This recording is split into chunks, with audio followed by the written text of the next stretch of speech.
Friend, कैसे हैं आप लोग? मैं उम्मीद करता हूँ कि आप लोग अच्छे होंगे, मस्त होंगे और आपकी तैयारी काफ़ी बेहतर तरीक़ा से चल रहा होगा। तो चलिए बिना समय को गँवाए हुए आज हम स्टार्ट करते हैं और ये आज का पहला प्रश्न, भारत की सबसे पुरानी पर्वत श्रृंखला कौन-सी है? हिमालय, अरावली, विंध्याचल या सतपुड़ा है? तो इसका राइट ऑप्शन हो जाएगा option number B, Aravalli.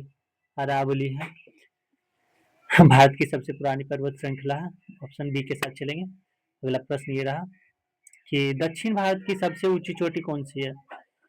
Doda बेटा, अनायमोडी, महेंद्रगिरी या फिर गुरु शिखर है? तो कौन सा हो जाएगा? इसका राइट ऑप्शन हो जाएगा ऑप्शन नंबर बी के साथ चलेंगे, अनायमुडी। अनायमुडी ये दक्षिण भारत की सबसे ऊंची चोटी है, जबकि अगर पूछा जाता कि नीलगिरी की सबसे ऊंची चोटी है तो उसका हो जाता है दोदा बेटा। तो क्वेश्चन को ध्यान में रखते हुए देखिएगा दोस्तों, कौन सा प्रश्न कहाँ क्या पूछ रहा है। चलिए अब अगला प्रश्न को देख लेते हैं। तीसरा नंबर ये रहा कि विश्व का छत किसे कहा जाता है? पामीर का पठार, तिब्बत का पठार, छोटा नागपुर का पठार या फिर दक्कन का पठार? तो पामीर का पठार किसे कहा जाता है? तो इसका राइट हो जाएगा ऑप्शन नंबर ए, पामीर का पठार। पामीर का पठार, पामीर के पठार को ही विश्व का छत कहा जाता है। चलिए अब अगला प्रश्न को देख लेते हैं। ये रहा, संगमरमर किस प्रकार की चट्टान का उदाहरण है? आर्गन्य है, अवसादी है, कार्यांतरिक है, रूपांतरिक भी जिसे बोलते हैं, या इनमें से कोई नहीं? तो किसका है दोस्तों? तो इसका राइट ऑप्शन हो जाएगा ऑप्शन नंबर के साथ चलेंगे, सी के साथ, रूपांतरिक चट्टान। रूपांतरिक चट्टान संगमरमर का उदाहरण है रूपांतरिक चट्टान। यह अगला प्रश्न देख लेते हैं अब। प्रायद्वीपीय भारत की सबसे लंबी नदी कौन सी नदी है? तो नर्मदा है, गंगा है, कावेरी है या गोदावरी है? तो प्रायद्वीपीय भारत की पूछा है दोस्तों, तो क्या हो जाएगा? ऑप्शन नंबर डी के साथ चलेंगे, जो कि गोदावरी है। प्रायद्वीपीय भारत की सबसे लंबी नदी है जो गोदावरी है।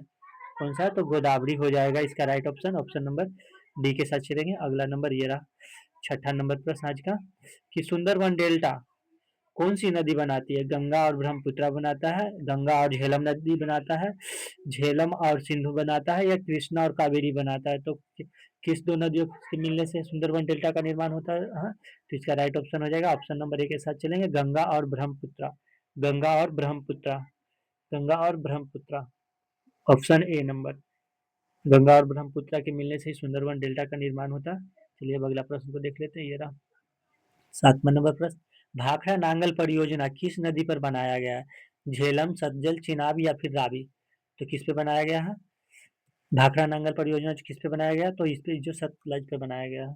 कौन सा पर? सतलज पर। भाखड़ा नांगल परियोजना जो सतलज नदी पर बनाया गया है। चलिए अगला प्रश्न को देख लेते हैं। दोस्तों अगर वीडियो अच्छा लग रहा है तो वीडियो को लाइक जरूर कीजिएगा दोस्तों, और चैनल को सब्सक्राइब भी कर लीजिएगा। क्या ही जाता है, इतने सबको तो आपने सब्सक्राइब कर लिया होगा, हमारा भी एक चैनल को कर लीजिए, हमें भी अच्छा लगेगा। तो चलिए अगला प्रश्न को देख लेते हैं। भारत का सबसे बड़ा प्राकृतिक बंदरगाह कौन सा है? कांडला, विशाखापट्टनम, मुंबई या चेन्नई है? तो इसका राइट ऑप्शन हो जाएगा option number C, Mumbai. Bharat का सबसे प्राकृतिक बंदरगाह है जो यही है, तो मुंबई का बंदरगाह हो जाएगा। चलिए अब अगला प्रश्न को देख लेते हैं। 9 नंबर ये रहा, जवाहरलाल नेहरू बंदरगाह जिसे नहावा सेवा कहा जाता है, उसे कहाँ पर स्थित है? गुजरात में, महाराष्ट्र में, केरल में या फिर गोवा में? तो कहाँ हो जाएगा इसका दोस्तों? तो मुंबई में इसका पड़ता है, महाराष्ट्र। जवाहरलाल नेहरू बंदरगाह जो है महाराष्ट्र में है। चलिए अगला प्रश्न को देख लेते हैं कि भारत का कौन सा बंदरगाह ज्वारीय बंदरगाह कहलाता है? कोलकाता बंदरगाह, कांडला बंदरगाह, कोच्चि बंदरगाह या फिर पारादीप बंदरगाह? तो कौन सा है? ज्वारीय बंदरगाह कहलाता है। तो इसका राइट ऑप्शन हो जाएगा ऑप्शन नंबर बी के साथ चलेंगे, कांडला बंदरगाह। कांडला बंदरगाह, जो इसे ज्वारीय बंदरगाह के नाम से भी जाना जाता है। चलिए अगला प्रश्न को देख लेते हैं। ये रहा, जोजिला दर्रा किससे जोड़ता है? श्रीनगर और लेह को, अरुणाचल प्रदेश और तिब्बत को, चंबल और स्पीति को, और कलिम्पो और लहासा को जोड़ता है। तो किसे जोड़ता है जोजिला दर्रा जो है? तो 11 का हो जाएगा ऑप्शन नंबर ए के साथ चलेंगे, श्रीनगर और लेह को जोड़ता है। श्रीनगर और लेह को जोड़ता है जोजिला दर्रा, श्रीनगर और लेह को जोड़ता है। चलिए अब अगला प्रश्न को देख लेते हैं। ये रहा, नाथुला दर्रा किस राज्य में स्थित है? उत्तराखंड, हिमाचल प्रदेश, सिक्किम या मणिपुर में? तो नाथुला दर्रा कहाँ है दोस्तों? तो इसका राइट ऑप्शन हो जाएगा ऑप्शन नंबर सी के साथ चलेंगे, 12 का हो जाएगा सी, ऑप्शन नंबर सी, सी हो जाएगा, नाथुला दादा जो है आज दोस्तों ये भी पूछता है कि जेलेपला नाथ, हाँ नाथुला और जेलेपला दोनों ही दोस्तों सिक्किम में ही है, तो याद रखिएगा नाथुला के साथ साथ जेलेपला भी है। चलिए अगला प्रश्न ये रहा, भारत के किस राज्य में खनिज का भंडार कहा जाता है? किसे कहा जाता है? भारत के किस राज्य को खनिज का भंडार कहा जाता है? उड़ीसा, छत्तीसगढ़, झारखंड या मध्य प्रदेश? तो क्या हो जाएगा दोस्तों? इसका ऑप्शन हो जाएगा, ऑप्शन नंबर सी के साथ चलेंगे, झारखंड। खनिज के संसाधन से झारखंड का पठार है जो दोस्तों बहुत ही इंपॉर्टेंट मायने रखता है, तो हो जाएगा इसका right option, option number C. चलिए अगला प्रश्न को अब देख लेते हैं। खेतड़ी, खेतड़ी जो राजस्थान में पड़ता है दोस्तों, किसके उत्पादन के लिए प्रसिद्ध है? लोहा, तांबा, कोयला या एल्यूमिनियम? किसके लिए प्रसिद्ध है? तो इसका राइट ऑप्शन हो जाएगा, ऑप्शन नंबर बी के साथ चलेंगे, तांबा। खेतड़ी जो दोस्तों राजस्थान में तांबा के लिए प्रसिद्ध जगह है, उत्पादन जगह है जो, तो ऑप्शन नंबर बी हो जाएगा। चलिए ये रहा 15वां नंबर प्रश्न को देख लेते हैं। ये रहा, भारत में स्वर्ण का सर्वाधिक उत्पादन किस राज्य में होता है? भारत में गोल्ड का जो सर्वाधिक उत्पादन किस राज्य में होता है? तो कर्नाटक, आंध्र प्रदेश, तमिलनाडु या फिर केरल? तो इसका राइट ऑप्शन हो जाएगा, ऑप्शन नंबर ए के साथ चलिए, कर्नाटक में दोस्तों, कर्नाटक। वो सबसे ज्यादा गोल्ड का अगर उत्पादन कोई करता है तो वो कर्नाटक है, तो इसका राइट ऑप्शन हो जाएगा, ऑप्शन नंबर ए, कर्नाटक। ये रहा, श्वेत क्रांति का संबंध किससे है? मत्स्य से है, मत्स्य उत्पादन से, दूध उत्पादन से, गेहूं उत्पादन से या अंडा उत्पादन से? तो इसका राइट ऑप्शन हो जाएगा, ऑप्शन नंबर बी के साथ चलेंगे, दूध उत्पादन। श्वेत क्रांति का संबंध जो है दूध उत्पादन से है, तो याद रखेंगे दोस्तों, ये भी एग्जाम में बहुत पूछ चुका है अब तक। और ये रहा आज का 17 नंबर प्रश्न, कि काली मिट्टी किस फसल की खेती के लिए सर्वाधिक अधिक अच्छी होता है, उपजाऊ होता है? तो काली मिट्टी किसके लिए होता है, उपयुक्त होता है दोस्तों? तो काली मिट्टी का, तो इसका राइट ऑप्शन हो जाएगा, ऑप्शन नंबर सी, चाय, जूट, कपास या धान? तो इसका राइट ऑप्शन हो जाएगा कपास।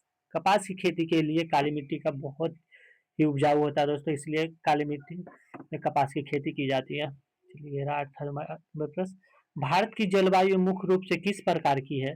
भूमध्य सागरीय है, उष्णकटिबंधीय मानसून है, सवाना प्रकार के या मरुस्थलीय प्रकार का? तो किस प्रकार का है? तो इसका राइट ऑप्शन हो जाएगा, ऑप्शन नंबर बी के साथ चलेंगे, उष्णकटिबंधीय मानसूनी के अच्छी है दोस्तों जलवायु के। तो चलिए अब अगला प्रश्न को देख लेते हैं। ये रहा 19 नंबर के, भारत में सर्वाधिक वर्षा किस मानसून से होता है? उत्तर पूर्वी मानसून से, दक्षिण पश्चिम मानसून से, पश्चिम विक्षोभ से या फिर लौटता हुआ मानसून से? भारत में सर्वाधिक वर्षा किस मानसून से होता है? तो किससे होता है? तो इसका राइट ऑप्शन हो जाएगा, ऑप्शन नंबर बी, दक्षिण पश्चिम मानसून जो है दोस्तों उससे होता है। भारत में सबसे अधिक मात्रा में बारिश जो होता है दक्षिण पश्चिम मानसून से होता है। चलिए अब अगला प्रश्न को देख लेते हैं 20वां नंबर पर, कि एल नीनो का भारतीय मानसून पर क्या प्रभाव पड़ता है? क्या प्रभाव पड़ता है दोस्तों? भारतीय वर्षा होता है या मानसून कमजोर हो जाता है या कोई प्रभाव नहीं पड़ता या चक्रवाता है? एल नीनो कौन सा है? एल नीनो क्या है दोस्तों? भारत का मानसून पर क्या इसका प्रभाव पड़ता है? इसका राइट ऑप्शन हो जाए मानसून कमजोर हो जाता है दोस्तों। एल नीनो जो होता है दोस्तों मानसून को कमजोर कर देता है, तो यही हो जाएगा इसका right option, option number B के साथ चलेंगे। और ये रहा 21वां नंबर प्रश्न। दोस्तों अगर वीडियो को देख रहे हैं तो एक बार चैनल को सब्सक्राइब जरूर कर दीजिएगा, साथ ही वीडियो को लाइक जरूर कीजिएगा दोस्तों। चलिए ये रहा, कि वायुमंडल की कौन सी परत रेडियो तरंगे को प्रभावित करता है, प्रवर्तित करता है? तो किसको करता है? क्षोभ मंडल को, समताप मंडल को, आयन मंडल को या फिर हो जाएगा मध्य मंडल को? तो किसे प्रभावित करता है दोस्तों? तो ये किसका हो जाएगा right option, option number C, ion मंडल को दोस्तों, आयन मंडल को।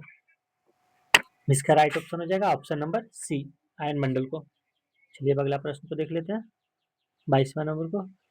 ये रहा, ओजोन परत किस मंडल में पाई जाती है? क्षोभ मंडल में, समताप मंडल में या बाह्य मंडल में या फिर आयन मंडल में? तो किस में पाया जाता है? तो 22 का हो जाएगा ऑप्शन नंबर बी, समताप मंडल। ओजोन परत जो है समताप मंडल में पाया जाता है। ये रहा आज का 23वां नंबर प्रश्न, कि संविधान सभा के स्थायी अध्यक्ष कौन था? स्थायी अध्यक्ष कौन था? तो दोस्तों बी आर अम्बेडकर थे, डॉक्टर राजेंद्र प्रसाद या सचिदानंद सिन्हा या जवाहरलाल नेहरू? तो कौन था? इसका राइट ऑप्शन हो जाएगा option number B, Rajendra Prasad ji थे, डॉक्टर राजेंद्र प्रसाद थे। ये इन्हें ही संविधान सभा का स्थायी अध्यक्ष बनाया गया था, तो ऑप्शन बी हो जाएगा। चलिए अब तेरा 24वां नंबर प्रश्न, भारतीय संविधान के किस अनुच्छेद को संविधान का आत्मा कहा जाता है? किसे कहा जाता है? अनुच्छेद 21, अनुच्छेद 32, अनुच्छेद 19 या फिर अनुच्छेद 44? तो इसका राइट ऑप्शन हो जाएगा ऑप्शन नंबर बी, 24 का बी। क्योंकि दोस्तों हम अम्बेडकर जी ने ही आर्टिकल 32 को ही कहा गया था कि संविधान का आत्मा है। ये अगला प्रश्न को देख लेते हैं। विटामिन सी का रासायनिक नाम क्या है? क्या है तो इसका रेटिनिलो है, एस्कॉर्बिक एसिड है, क्या एल्सिफेराल है या फिर टोकोफेराल है? तो क्या है इसका राइट ऑप्शन हो जाएगा? ऑप्शन नंबर बी हो जाएगा। एस्कॉर्बिक एसिड है, एस्कॉर्बिक एसिड है। चलिए अगला प्रश्न को देख लेते हैं, 26वां नंबर कि प्रकाश संश्लेषण के दौरान कौन सी गैस निकलती है? कार्बन डाइऑक्साइड निकलता है, ऑक्सीजन निकलता है, नाइट्रोजन निकलता है या हाइड्रोजन निकलता है? प्रकाश संश्लेषण के फलस्वरूप कौन सा निकलता है? तो इसका जो निकलता है वो ऑक्सीजन होता है। प्रकाश संश्लेषण में जो निकलता है के दौरान जो गैस निकलता है वो ऑक्सीजन होता है दोस्तों, तो ऑक्सीजन। चलिए अगला प्रश्न को देख लेते हैं। हीराकुंड बांध किस नदी पर बनाया गया? हीराकुंड बांध किस नदी पर बनाया गया है? महानदी, गोदावरी, कावेरी या फिर पेरियार पर? किस पे बनाया गया है? तो इसका राइट ऑप्शन हो जाएगा महानदी। हीराकुंड बांध जो है महानदी पर बनाया गया है।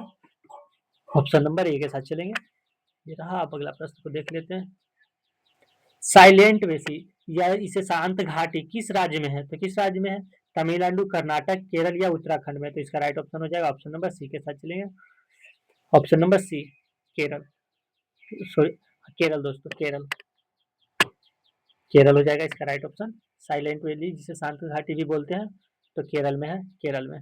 चलिए अब 29 नंबर प्रश्न को देख लेते हैं। झूम क्या है?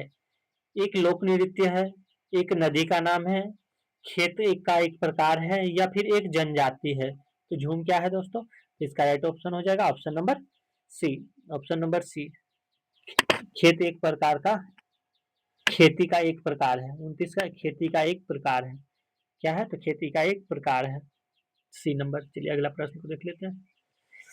भारत का सबसे दक्षिणतम बिंदु कौन सा है? इंदिरा कॉल है, कन्याकुमारी, इंदिरा पॉइंट या फिर किब्यू है? तो क्या हो जाएगा इसका right option? Option number C, Indira Point. Bharat का सबसे जो दक्षिणतम पॉइंट है दोस्तों वो इंदिरा पॉइंट है, इंदिरा पॉइंट हो जाएगा। ऑप्शन नंबर सी के साथ चलेंगे। दोस्तों अगर वीडियो अच्छा लग रहा है तो प्लीज एक बार लाइक जरूर कीजिएगा। दोस्तों आप पहले चैनल पे पहले बार आए तो एमके इंटरटेनमेंट 1321 को सब्सक्राइब जरूर कीजिएगा। दोस्तों आप लोग तो इतने लोगों को सब्सक्राइब कर रखे हैं, एक हमारा भी चैनल को सब्सक्राइब कर दीजिए। हमें बहुत अच्छा लगता है जब हमारे सब्सक्राइब व्यूअर हमें हमारे चैनल को सपोर्ट करते हैं। तो दोस्तों आपसे रिक्वेस्ट है कि आप जरूर चैनल को सब्सक्राइब कीजिएगा। चलिए अगला प्रश्न को देख लेते हैं दोस्तों। पन्ना की खाने किसके लिए प्रसिद्ध है? किसके लिए पन्ना की खादें जो दोस्तों मध्य प्रदेश में है वो किस लिए प्रसिद्ध है?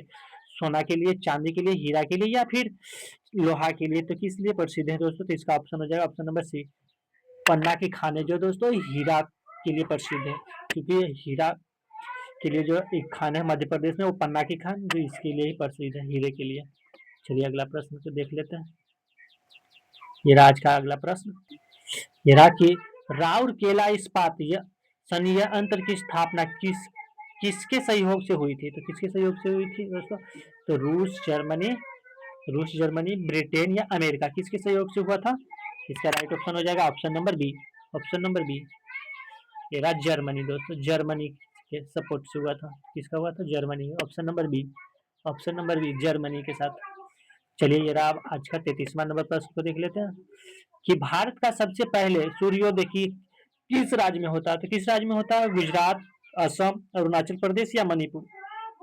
मैप याद होगा दोस्तों तो आप लोग ऐसे भी बता दीजिएगा। तो इसका राइट ऑप्शन हो जाएगा ऑप्शन नंबर अरुणाचल प्रदेश, सी। ऑप्शन नंबर सी, अरुणाचल प्रदेश में, अरुणाचल प्रदेश में दोस्तों। चलिए अगला प्रश्न को देख लेते हैं कि ये रहा 34वां नंबर प्रश्न। खरीफ की फसल किस समय बोई जाती है? अक्टूबर नवंबर, जून जुलाई, मार्च अप्रैल या फिर जनवरी फरवरी में? खरीफ की फसल दोस्तों, खरीफ की फसल तो किस में बोई जाती है दोस्तों? तो 34 का हो जाएगा ऑप्शन नंबर बी, जून जुलाई। जून जुलाई में बोई जाती है दोस्तों, खरीफ की फसल जो है जून जुलाई में बोई जाती है। चलिए अगला प्रश्न को देख लेते हैं। ऑपरेशन फ्लड, फ्लड के सूत्रधार कौन थे? ऑपरेशन फ्लड के सूत्रधारा कौन थे? तो कौन थे? इसका राइट ऑप्शन हो जाएगा इसका एम एस स्वामीनाथ थे, डॉक्टर वर्गीज कुरियन थे या फिर सुंदरलाल बहुगुणा थे या फिर मेघा पाटेकर थे? तो कौन थे? इसका राइट ऑप्शन हो जाएगा ऑप्शन नंबर 35 का हो जाएगा B, option number B, doctor Varghese Kurien थे। डॉक्टर वर्गीज कुरियन थे, डॉक्टर वर्गीज कुरियन थे, तो इसका राइट ऑप्शन हो जाएगा ऑप्शन नंबर बी के साथ चलेंगे। ये रहा आज का 36वां नंबर प्रश्न। विश्व की सबसे गहरी झील कौन सी झील है? सुपीरिया झील है, बेकाल झील है, कैस्पियन सागर है या विक्टोरिया झील है? तो विश्व की सबसे गहरी झील जो है तो कौन सी है दोस्तों? तो ऑप्शन नंबर बी, बेकाल झील। विश्व की सबसे जो गहरी झील है दोस्तों, बेकाल झील है। विश्व की सबसे मीठी झील जो, सॉरी दोस्तों, गहरी झील जो है वो बेकाल है। अगर मीठे पानी की सबसे बड़ी झील पूछ दिया जाता दोस्तों तो वो हो जाता मीठा बुलर झील हो जाता, जो कि जम्मू कश्मीर में है। तो याद रखिएगा इसे भी। तो ये रहा 37 नंबर प्रश्न। टिहरी बांध किस नदियों के संगम पर स्थित है? टिहरी बांध भागीरथी और अलकनंदा पर, भागीरथी और भिलंगना पर, अलकनंदा और मंदाकिनी पर, गंगा और यमुना पर। तो टिहरी बांध किस नदी पर बनाया गया दोस्तों? तो ऑप्शन नंबर ए के साथ चलेंगे, भागीरथी और, सॉरी दोस्तों, ऑप्शन नंबर बी के साथ चलेंगे।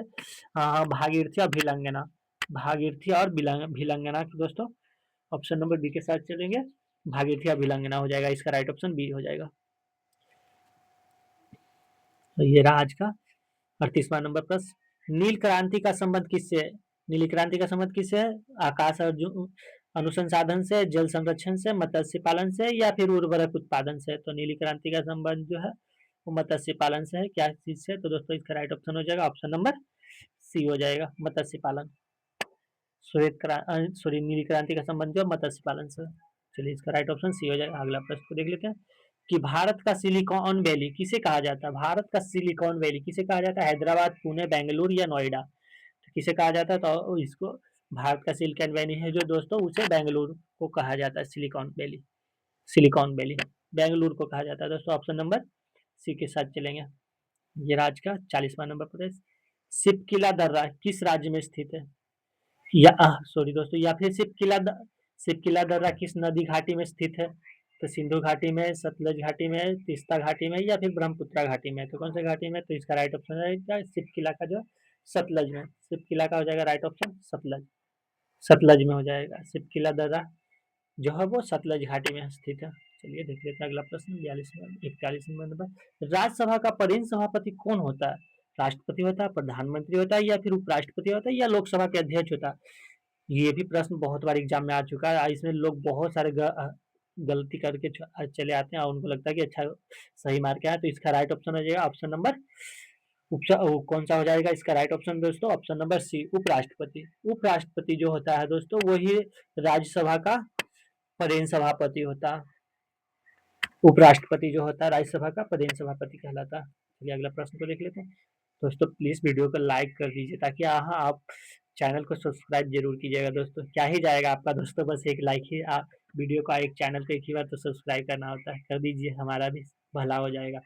चलिए दोस्तों अगला प्रश्न को देख लेते हैं। ये रहा कि मानव शरीर की सबसे बड़ी ग्रंथि कौन सी है? अग्न्याशय, यकृत, पीयूष ग्रंथि या फिर थायराइड ग्रंथि है? तो इसका राइट ऑप्शन हो जाएगा ऑप्शन नंबर बी, 42 का बी हो जाएगा, यकृत यानी कि लीवर। जो मानव शरीर की सबसे बड़ी ग्रंथि है दोस्तों, तो क्या है? तो वो यकृत है, लीवर। चलिए अगला प्रश्न को देख लेते हैं। बहुत मेहनत लगता है दोस्तों प्रश्न को टाइप करके बनाने में। चलिए ये रहा, काजीरंगा राष्ट्रीय उद्यान किसके लिए प्रसिद्ध है? बाघ के लिए, एक सिंह वाला गेंडा या हाथी या फिर शेर? तो इसका राइट ऑप्शन हो जाएगा और इसका राइट ऑप्शन हो जाएगा ऑप्शन नंबर बी के साथ चलेंगे, एक सिंह वाला गेंडा। दोस्तों राष्ट्रीय उद्यान जो है वो एक सिंह वाला गेंडा के लिए प्रसिद्ध है। चलिए अगला प्रश्न को देख लेते हैं। ये रहा 44वां नंबर प्रश्न। भारत में पहली पंचवर्षीय योजना कब शुरू की गई थी? 1947, 1950, 1951 या फिर 1955 में? तो कब किया गया था? तो 1951 में। दोस्तों इसका राइट ऑप्शन हो जाएगा 1951, 1951। पंचवर्षीय योजना जो है 1951 में शुरू किया गया था। चलिए अगला प्रश्न को देख लेते हैं दोस्तों। वीडियो अच्छा लग रहा है तो लाइक जरूर कीजिएगा दोस्तों। अब एक आपका कितना सही हुआ ये कमेंट में जरूर बताइएगा। पीली क्रांति किससे संबंधित है? किससे संबंधित है? दाल उत्पादन से, तिलहन उत्पादन से, सूरजमुखी उत्पादन से या फिर सोना उत्पादन से? किससे किससे है? तो ऑप्शन नंबर बी, तिलहन उत्पादन से। तिलहन उत्पादन से पीली क्रांति का संबंध तिलहन उत्पादन से दोस्तों। तिलहन उत्पादन से पीली क्रांति का संबंध है। चलिए अगला प्रश्न को देख लेते हैं।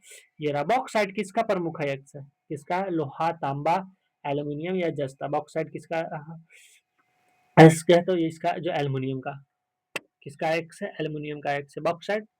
एल्युमिनियम का एक अयस्क है दोस्तों। 46 नंबर ये रहा। 47 नंबर प्रश्न देख लेते हैं। जिम, ये रहा दोस्तों 47 नंबर, ये रहा आज का 47 नंबर प्रश्न। तो ये रहा, देख लेते हैं। जिम कॉर्बेट नेशनल पार्क कहाँ स्थित है? उत्तर प्रदेश, मध्य प्रदेश, उत्तराखंड या राजस्थान? कहाँ पर स्थित है? तो इसका राइट ऑप्शन हो जाएगा ऑप्शन नंबर सी, उत्तराखंड में। जिम कॉर्बेट नेशनल पार्क जो है उत्तराखंड में स्थित है। चलिए अगला प्रश्न को देख लेते हैं। ये रहा 48वां नंबर प्रश्न। वायुमंडल में सर्वाधिक मात्रा में पाई जाने वाली गैस कौन सी है? कौन सी है? ऑक्सीजन है, कार्बन डाइऑक्साइड है, नाइट्रोजन है या फिर आर्गन है? तो कौन सा पाया जाता है दोस्तों? वायुमंडल में सबसे ज्यादा मात्रा में जो गैस पाई जाता है वो नाइट्रोजन है दोस्तों। ऑप्शन नंबर सी के साथ चलेंगे, नाइट्रोजन। ऑप्शन नंबर सी हो जाएगा राइट आंसर। और चलिए अब अगला प्रश्न को देख लेते हैं। 49वां नंबर, सेकेंड और लास्ट है दोस्तों। वीडियो दोस्तों मैं फिर से कहूँगा, अगर चैनल को सब्सक्राइब नहीं किया तो प्लीज़ कर लीजिए। बहुत मेहनत लगता है वीडियो को टाइप करके बनाने में। चलिए देख लेते हैं। ये रहा, सौर मंडल का सबसे चमकीला ग्रह कौन सा है? मंगल, बुध, शुक्र या बृहस्पति? तो कौन सा हो जाएगा इसका right option? Option number C. Option number C हो जाएगा, शुक्र। भोर का तारा कहिए, बिग गुड, हाँ हाँ, या फिर सबसे चमकीला बोलिए, यही है सी। ऑप्शन नंबर सी हो जाएगा। चाय की खेती के लिए सबसे उपयुक्त मिट्टी कौन सी होती है? जलोढ़ मिट्टी, लेटेराइट मिट्टी, काली मिट्टी या फिर लाल मिट्टी? तो इसका ऑप्शन हो जाएगा लाल मिट्टी, सॉरी दोस्तों, लेटेराइट मिट्टी हो जाएगा, लेटेराइट मिट्टी चाय की खेती के लिए, लेटेराइट मिट्टी। तो दोस्तों कैसा आज का ये लास्ट प्रश्न कैसा लगा आपको ये मेरा वीडियो? अगर अच्छा लगा हो तो लाइक कीजिएगा, दोस्तों में शेयर जरूर कीजिएगा। चलिए दोस्तों आज का वीडियो यहीं समाप्त करते हैं। धन्यवाद।